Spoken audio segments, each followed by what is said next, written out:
नमस्कार भावी शिक्षक हो. आज आपण शिक्षक पात्रता परीक्षा 2025च्या सरावासाठी श्री शिवछत्रपती यांच्या इतिहासावर आधारित जे 2013 पासून 2024पर्यंतचे प्रश्न आले होते ते सराव करणार आहोत. आणि त्याबरोबरच यासाठी संदर्भ नोट्स आणि कोणती पुस्तके अभ्यासायची याचेही मी तुम्हाला मार्गदर्शन करणार आहे. तर चला पाहूया हे क्वेश्चन्स, जेणेकरून तुम्हाला 2025ची टेटसाठी 3-4 मार्क्स फिक्स होतील. तर पहा, याबरोबरच आणखीन एक पुस्तक तुम्ही वाचावयाचे आहे. हे इयत्ता 4थीचे आहे. या बुक्समधून पण खूप सारे प्रश्न आलेले आहेत 2013 पासून 2024पर्यंत.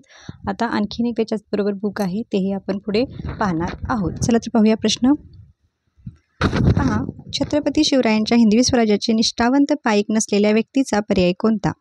निष्ठावंत पाईक नसलेल्या म्हणजे शिवरायांचे मित्र नव्हते, ते शत्रू होते, असे खालीलपैकी कोण? आणि याचे उत्तर आहे पर्याय क्रमांक 4 दाऊद खान. आणि बाकी सर्व हे आपल्या हिंदवी स्वराज्यामध्ये म्हणजेच शिवरायांच्या स्वराज्यामध्ये नोकरीला होते. त्यानंतर पहा, छत्रपती शिवरायांनी अष्टप्रधान मंडळातील प्रधानांना त्यांच्या कामाचा मोबदला कोणत्या स्वरूपात दिला? तर तो रोख पगार या स्वरूपात दिला जात असे. पर्याय क्रमांक 2. त्यानंतरचा क्वेश्चन पहा, छत्रपती शिवरायांनी अष्टप्रधान मंडळातील नेक्स्ट क्वेश्चन पहा 128ला. शिवाजी महाराजांच्या राज्याभिषेक प्रसंगी श्री राजा शिवछत्रपती ही अक्षरे कोरलेले कोणते नाणे पाडण्यात आले? आणि याचं उत्तर आहे सोन्याचा होन. आणि ह्याच्याबरोबरच तांब्याची शिवराईसुद्धा काय केले ते हे नाणे पाडण्यात आले होते. त्यामुळे तुम्ही इथं सोन्याचा होन आणि तांब्याची शिवराई असे याचं उत्तर येणार आहे. मग याच्यापैकी एक दिलेला आहे सोन्याचा होन, म्हणून पर्याय क्रमांक 1 हे याचे योग्य उत्तर आहे. आता आपण पाहूया 2018 शिक्षक पात्रता परीक्षामध्ये आलेले क्वेश्चन. तर पहा, ते 2019चे होते, हे 2018चे पाहूयात. या ठिकाणी काय म्हटलेलं आहे? गुरु ग्रंथ साहिब या शिखांच्या पवित्र ग्रंथात खालील पर्यायापैकी कोणाच्या रचनांचा समावेश आहे? आणि याचे उत्तर आहे चैतन्य महाप्रभू. पर्याय क्रमांक 2. त्याबरोबरच आपले कवी महाराष्ट्राचे कुठले? संत नामदेवांच्याही काही रचनांचा त्यामध्ये समावेश आहे. गुरुग्रंथ साहिब हा शिखांचा धर्मग्रंथ आहे. त्यानंतर बघा, खालीलपैकी योग्य विधान किंवा विधाने कोणती किंवा कोणती? तर पहा, आदिलशहाने शहाजीराजांना शर्लिष्कर किताब दिला होता आणि निजामशहाने शहाजीराजांना बंगळूरची जहागिरी बक्षीस दिली होती. तर या ठिकाणी पहा, आदिलशहा विजापूरचा आदिलशहा आणि अहमदनगरचा निजामशहा. तर या अहमदनगरला आता अहिल्यानगर नाव देण्यात आले आहे. तर अहिल्यानगरचा कोण? निजामशहा आणि विजापूरचा आदिलशहा. तर विजापूर हे कर्नाटकमध्ये, बेंगळूर हे कर्नाटकमध्ये, त्यामुळे ही जी जहागिरी होती ती आदिलशहानेच दिलेली होती. म्हणजे आदिलशहाने शहाजीराजांना सरलष्कर किताब पण दिला आणि बंगळूरची जहागिरी पण दिली. त्यामुळे ते निजामशहा हे चुकीचं आहे. त्यामुळे या ठिकाणी काय पाहिजे होतं? आदिलशहा. म्हणून फक्त ब योग्य म्हटलेलं आहे इथं. तर हे ब योग्य नाही आहे, इथं फक्त अयोग्य पाहिजे. पर्याय क्रमांक 1. आता पहा, मागील क्वेश्चन पेपर जसा प्रश्न होता तशापैकीच एक प्रश्न आहे, पण थोडा फिरवून विचारलेला आहे. तर छत्रपती शिवरायांच्या हिंदवी स्वराज्याचे निष्ठावंत पाईक नसलेल्या व्यक्तीचा पर्याय कोणता? आणि याचं उत्तर आहे सलाबत खान. सलाबत खान मागच्या ह्याच्यामध्ये कोण होता? दौलत खान. ह्याच्यामध्ये कोण आहे? सलाबत खान. सलाबत खान म्हणजेच कोण? सिद्दी जोहर. पर्याय क्रमांक 2 हा स्वराज्याचा शत्रू होता. त्यामुळे पर्याय क्रमांक 2 हे याचे योग्य उत्तर आहे. त्यानंतर काझी हैदर हा शिवरायांचा एक अंगरक्षक होता आणि सिद्दी मिस्री हा शिवरायांच्या आरमार दलातील अधिकारी होता. त्यामुळे इथं उत्तर येणार आहे पाईक नसलेला म्हणजे दुश्मन म्हणजे शत्रू असलेला शिवरायांच्या हिंदवी स्वराज्याचा कोण? म्हणजे आपल्या स्वराज्याचा सलाबत खान. पर्याय क्रमांक 2. नंतर शिवरायांच्या अष्टप्रधान मंडळातील कोणाला युद्धप्रसंगी लढाई करावी लागत नसे? तर पहा, जे अष्टप्रधान मंडळ होते शिवरायांचे त्यातील न्यायाधीश व पंडितराव जे होते, न्यायाधीश व पंडितराव जे होते त्यांना युद्धप्रसंगी लढाई करावी लागत नसे, त्यामुळे यामध्ये न्यायाधीश आलेला आहे म्हणून हा पर्याय बाद. नंतर याच्यामध्ये पंडितराव आलेले आहे म्हणून हा पर्याय बाद. आणि हे दोन्ही हे लढाई करावी लागत नसे ह्यांना, त्यामुळे हाही पर्याय बाद.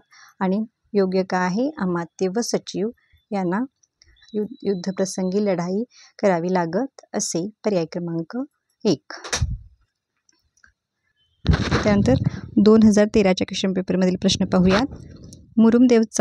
मुरुंबदेवचा किल्ला आणि खेळणा किल्ला यांची छत्रपती शिवरायांनी अनुक्रमे कोणती नावे नव्याने दिली? तर मुरुंबदेवला राजगड आणि खेळण्याला विशाळगड असे नाव देण्यात आले होते, पर्याय क्रमांक 1.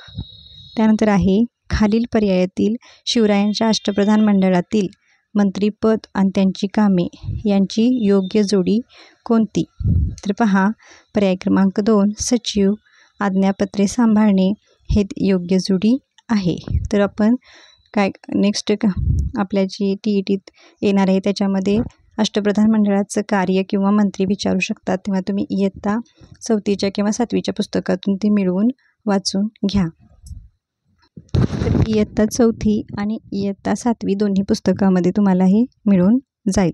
आणि ही दोन्ही पुस्तके खूप महत्त्वाची आहेत. ह्या दोन्ही पुस्तकांचा तुम्ही कसून अभ्यास करा, जेणेकरून 3-4 मार्क तुम्हाला आरामात मिळतील आणि TETचे 60% गुण घेण्यास तुम्हाला मदत होईल.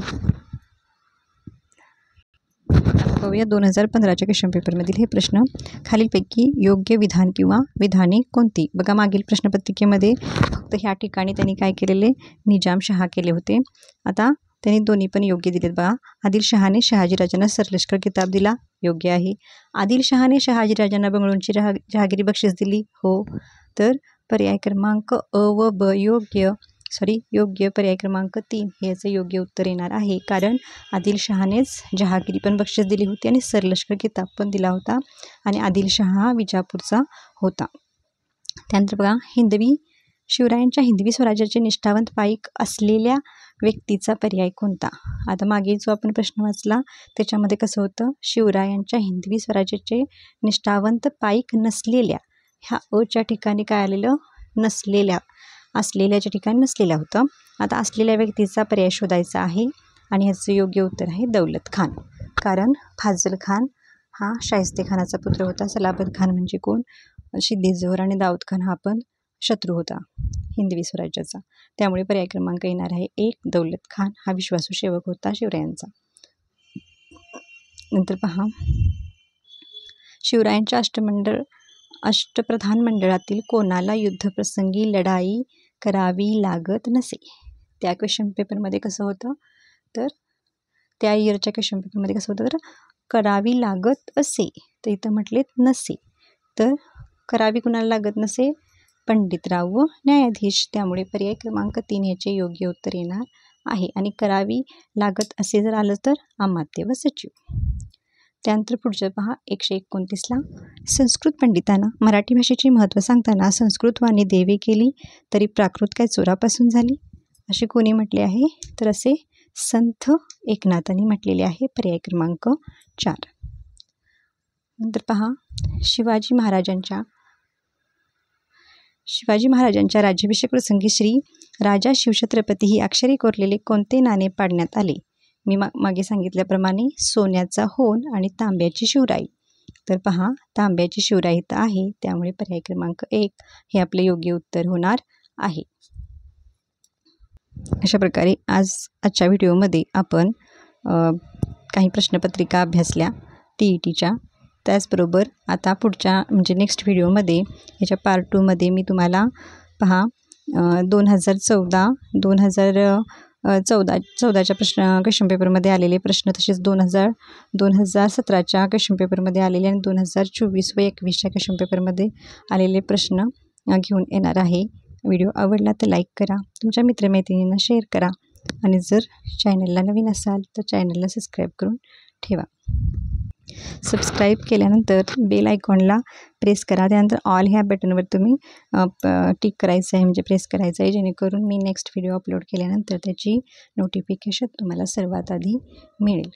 तसेच त्यानंतर तुम्हाला कोणता व्हिडिओ हवा आहे किंवा कोणत्या सब्जेक्टचा व्हिडिओ हवा असेल तर सुद्धा तुम्ही कमेंट करू शकता. धन्यवाद.